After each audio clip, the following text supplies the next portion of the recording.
Halo semuanya, selamat datang di video edukasi kita hari ini.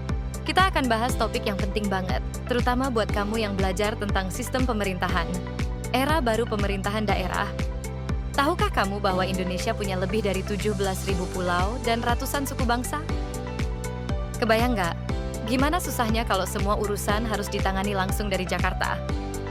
Makanya, kita butuh sistem yang memungkinkan daerah untuk mengurus dirinya sendiri sesuai kebutuhan dan karakter masyarakatnya. Dari sinilah lahir konsep desentralisasi dan otonomi daerah.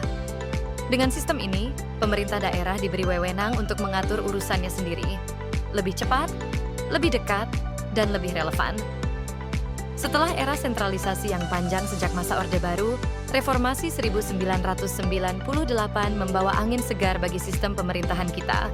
Lahirnya Undang-Undang Nomor 22 Tahun 1999 dan kemudian diperbarui melalui UU Nomor 23 Tahun 2014 menandai dimulainya era baru pemerintahan daerah di Indonesia.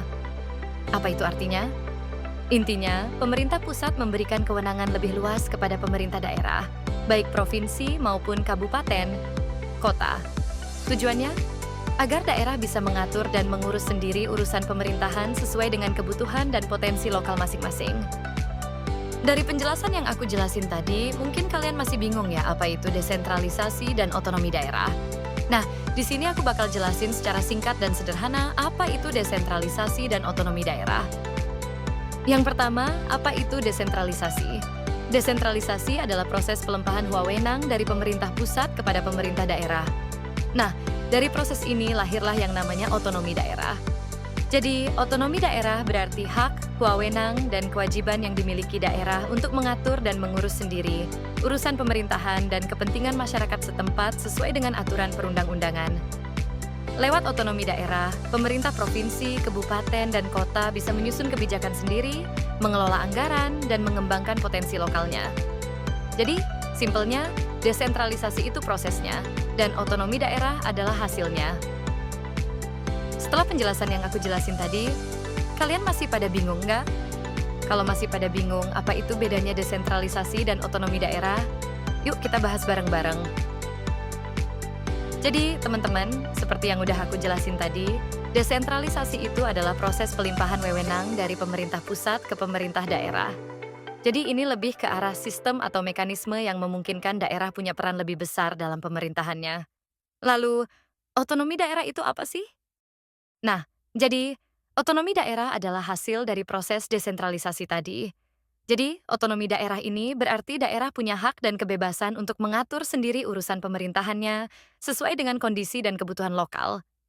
Gampangnya, desentralisasi itu jalannya. Otonomi daerah itu tujuannya. Jadi gini, misalnya, karena adanya desentralisasi ini, pemerintah kabupaten atau kota bisa menetapkan kebijakan pembangunan daerahnya sendiri. Nah, dari kebijakan itu muncul karena mereka punya otonomi daerah. Jadi, singkatnya, keduanya ini saling berkaitan, tapi nggak sama, teman-teman. Nah, dari penjelasan tadi, semoga kalian makin paham ya.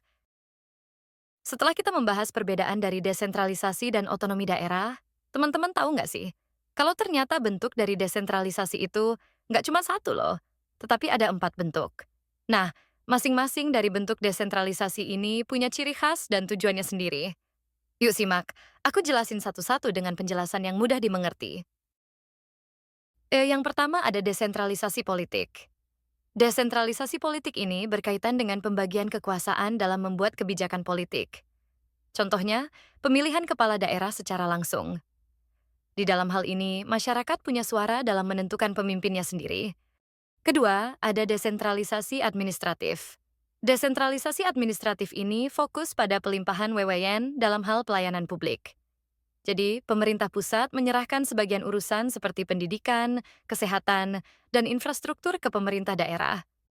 Lalu yang ketiga ada desentralisasi fiskal. Desentralisasi fiskal ini menyangkut tentang pembagian keuangan. Jadi, daerah diberikan wewenang untuk mengolah anggaran, menetapkan pajak daerah, dan menggunakan dana dari pusat seperti dana alokasi umum dan dana alokasi khusus. Lalu, yang terakhir ada desentralisasi ekonomi.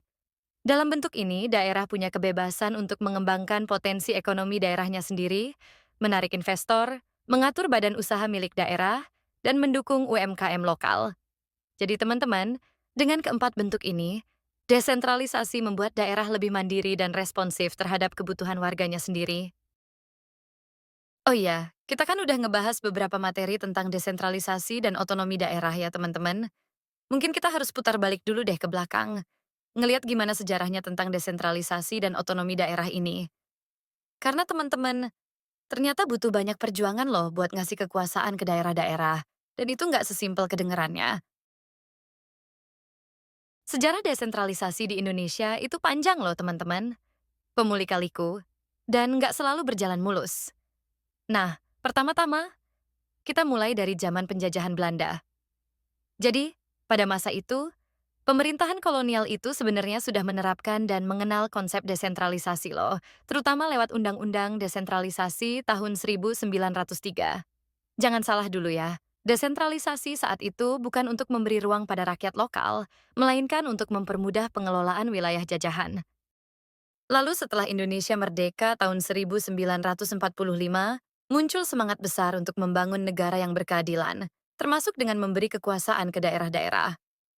Bahkan dalam pasal 18 Undang-Undang Dasar tahun 1945, sudah ditegaskan bahwa Indonesia mengakui keberagaman daerah dan memberikan ruang bagi pemerintahan daerah. Tapi realitanya nggak semudah itu. Di awal masa kemerdekaan, Indonesia menghadapi banyak tantangan besar. Mulai dari konflik internal, pemberontakan daerah seperti DITI dan PRRI Permesta, hingga instabilitas politik nasional.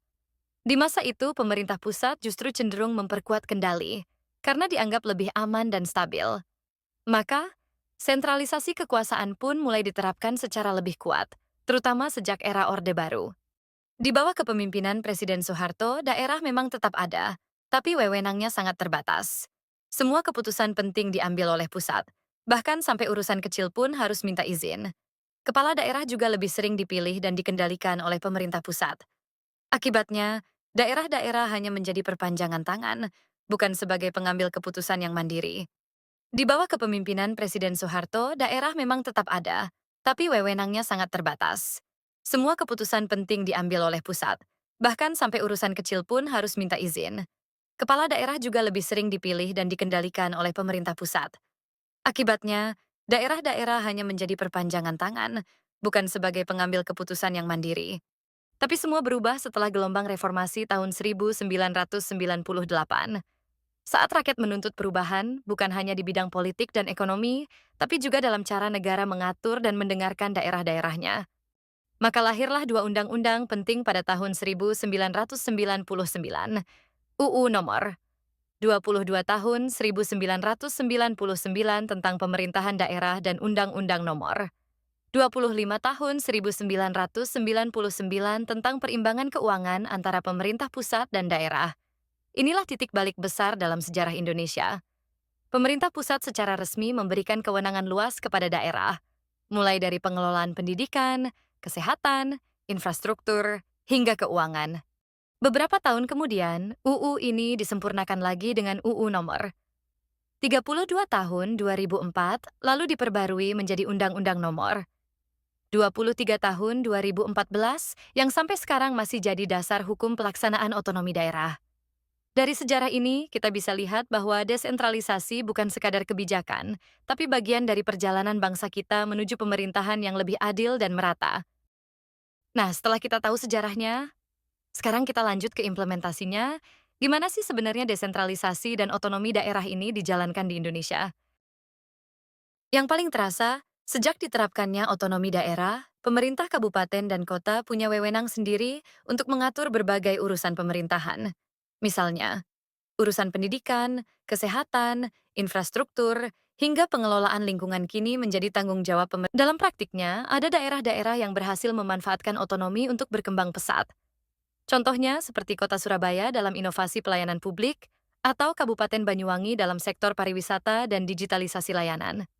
Dari sisi keuangan, daerah juga menerima dana dari pusat melalui Dana Alokasi Umum, DAU, dan Dana Alokasi Khusus, DIK. Bahkan beberapa daerah bisa menggali sumber pendapatan sendiri lewat retribusi dan pajak daerah. Selain itu, daerah juga diberi keleluasaan untuk membuat peraturan daerah, perda, yang disesuaikan dengan kondisi dan kebutuhan lokal. Oke, kita udah bahas sejarahnya, terus implementasinya juga udah. Nah, sekarang tantangannya apa sih? Dan gimana? Pertama, masih ada ketimpangan antar daerah. Ada daerah yang maju banget, tapi ada juga yang tertinggal karena keterbatasan SDM, infrastruktur, atau dana. Kedua, sering terjadi tumpang tindih kebijakan antara pusat dan daerah. Kadang peraturan pusat nggak sinkron sama kebutuhan lokal. Ketiga, kita juga nggak bisa tutup mata. Korupsi di tingkat daerah masih jadi masalah serius. Nah, gimana solusinya? Pertama, pemerintah harus terus mendorong penguatan kapasitas sumber daya manusia daerah, terutama birokrat dan aparatur sipilnya. Kedua, perlu ada sinkronisasi kebijakan yang lebih rapi antara pusat dan daerah. Jadi, aturan pusat jangan sampai mematikan kreativitas lokal. Ketiga, pengawasan dan transparansi harus diperkuat. Peran masyarakat dan teknologi bisa bantu cegah penyimpangan. Dan yang paling penting, semangat desentralisasi itu harus dijaga. Bukan cuma soal pembagian kekuasaan, tapi soal pelayanan publik yang lebih dekat dan lebih baik untuk masyarakat. Akhirnya kita sampai pada kesimpulan ya teman-teman. Tandanya edukasi tentang desentralisasi dan otonomi daerah berakhir di sini. Setelah penjelasan tadi, diharapkan kita semua bisa memahami apa itu desentralisasi dan otonomi daerah. Akhir kata, kami ucapkan terima kasih dan sampai bertemu lagi di edukasi berikutnya.